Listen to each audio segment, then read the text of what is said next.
Thank you, Mr. Chairman, members of the committee. For the record, my name is Eric Burlison. I'm a state representative from the Springfield and the city of Battlefield area. And I'm honored to bring this bill to you today.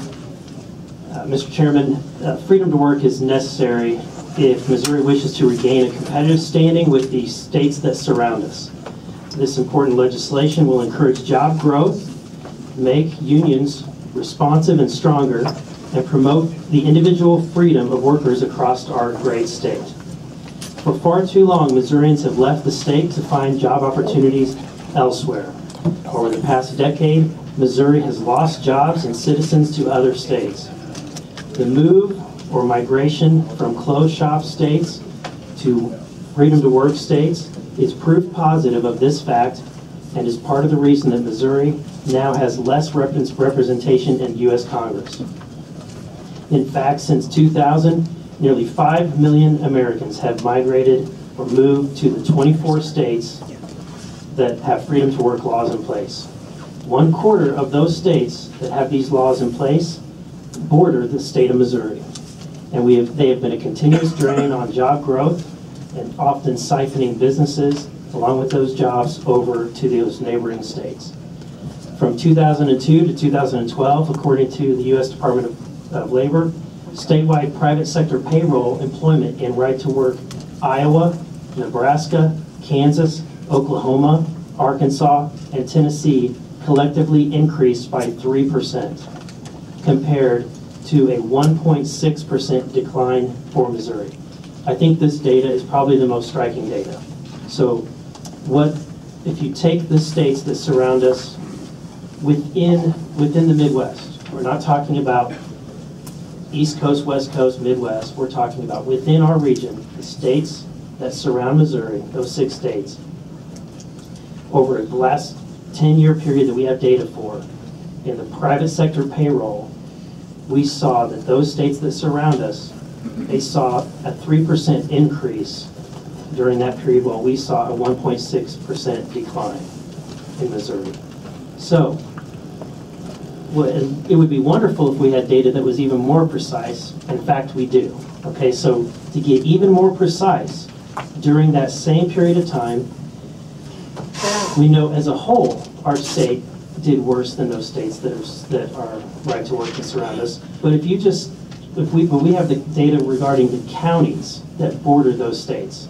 So if you take the data of those counties over the same period of time, from 2002 to 2012, the total private sector payroll employment in the 33 Missouri counties that border those 6 right-to-work states, including Clark and New Madrid, they fell in Missouri by 2.3%. So they didn't fall by 1.6. They fell even further because they're neighboring a state that has right to work. So the difference is stark when you get closer to the borders. And if at the same period of time in those states that are just on the other side of the border, those 6 states, they saw their numbers increase by 5.6%. So as you get closer to the borders in Missouri, it becomes, the difference becomes much more stark.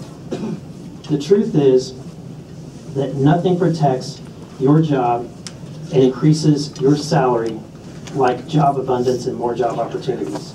There's no job security better than having an employer down the road who is hiring workers in your field.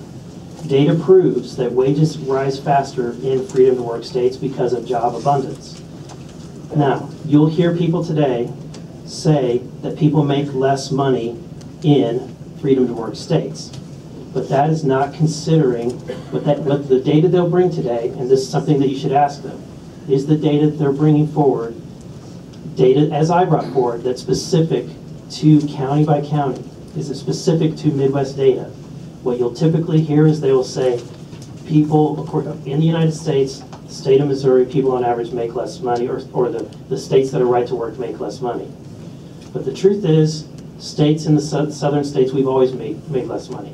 And if you use that kind of logic, just that kind of sweeping logic, you could also come to some other strange conclusions. You could say, for some reason, the data concludes that states that have right-to-work laws in place also have warmer climates. You could also conclude that they have a higher propensity of having hurricane damage. You could also conclude that people, for some reason, in states that have right-to-work laws, also we see much more alligator bites. But you see the absurdity in those arguments. You need to use data that's clearly defining down to where the difference is. This data does that. But they will say people make less money, but it's also myopic and short-sighted and longitudinal. Over a period of time, it just doesn't hold out. Just simply ask the workers in Detroit if the unions were able to keep their jobs and their salaries increasing over the natural rate over a long period of time. Or ask the former workers at the Chrysler plant in St. Louis, or the former workers at the Solo Cup in Springfield, or the former workers at Regal in Springfield if their salaries have risen faster. A study by Ball State University in 2012 determined in their research that when they examined the manufacturing sectors of 10 right-to-work states for 10 years, right after those states basically passed right-to-work laws and became right-to-work states, they found that these results paint an interesting story about the effect that this legislation has with individual states. In 7 of the 10 states, the cumulative 10-year impact was an increase in inflation-adjusted manufacturing incomes of between 15% and 40%. This suggests either a growth in the number of manufacturing jobs in these states, higher wages for existing manufacturing jobs, or both. This results from an increase in manufacturing jobs or wages, or both. We have to be honest with ourselves and recognize that businesses, when seeking a new location for plants and facilities, often list as a high priority in their criteria that the state they're locating to needs to be a freedom to work state. And I've spoken with a number of location advisory firms. The way that the conversation goes is that it may not be the end all be all, but for many states it's very much like the way in which you look for your next home. If you and your wife or you and your spouse decide that you're looking for a 3-bedroom, 2-bath, 3-car garage home, and that's what you check on the search, then you're going to miss out on homes that have just a 2-car garage. But if that's what you're looking for, then you're never going to even take a look at those homes. And in the same way, many businesses do not look at Missouri because of that. So I'm going to quote two leading location companies who are site location, who help businesses find a site, including John Sisson, who is the principal of Global Location Strategies. Who has completed hundreds of successful site selection assignments for his clients with a total investment value exceeding $21 billion. He told me, and that I could share this with the committee, that, quote, our clients frequently eliminate a location if it is not a right-to-work state before we are even allowed to share that state's best attributes, end quote. Andy Shapiro, the director of Biggins Lacey Shapiro and Company, said that, quote, right to work is often a threshold factor, meaning that our clients will eliminate the location without further consideration, and he said this happens at least 60% of the time, end quote. Missouri will benefit from this legislation by luring jobs, investment, and increased revenue instead of losing out on that time after time. I also believe that, and the data indicates, that worker freedom laws will strengthen unions and help them be more accountable to their workers. States like Missouri with forced unionism are losing population revenue and growth because union leaders do not have to be responsive to provide value to their workers as they do in states where workers have freedom. If you look at the data, and it's true, passing right-to-work laws, freedom to work laws, unions don't disappear in those states, they become stronger. The public sector unions in this state are currently voluntary. They are currently operating in the same way with right-to-work arrangements. And so ask yourself, are these unions, are they ineffective unions? Is the FOP ineffective? Is the IAFF an ineffective union?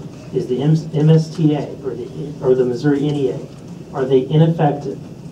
And the truth is, we all know that they are very effective and they are very responsive to their members. Unions are more responsive and provide better services when their members have a choice. Allowing workers to have freedom to join a union strengthens each union by giving them the drive to keep up with an ever-changing workplace. A workplace which right now, in this economy and this global economy, a workplace that desperately needs their union organizations to be strong and responsive to their members and empowering them to compete in today's global market. There are countless associations that represent the interests of Missouri that operate in this way. And simply put, the fact that members can leave makes these associations better. But at the end of the day, this is about promoting an individual and their freedom. Article 1, Section 29 of the Missouri Constitution states that employees shall have the right to organize and bargain collectively through representatives of their own choosing. America was founded on the principles of guaranteeing individual rights and ensuring that those rights are protected from the mob rule or the majority rule. We believe that workers deserve a right to choose. It's just not fair in today's world that anyone should have a government-created monopoly that supplies them members and revenue. Unions should fight for their members and earn their support. If unions are working on behalf of their employees will be happy to contribute. If not, workers should have the right to pool their financial contributions and keep their own take-home pay.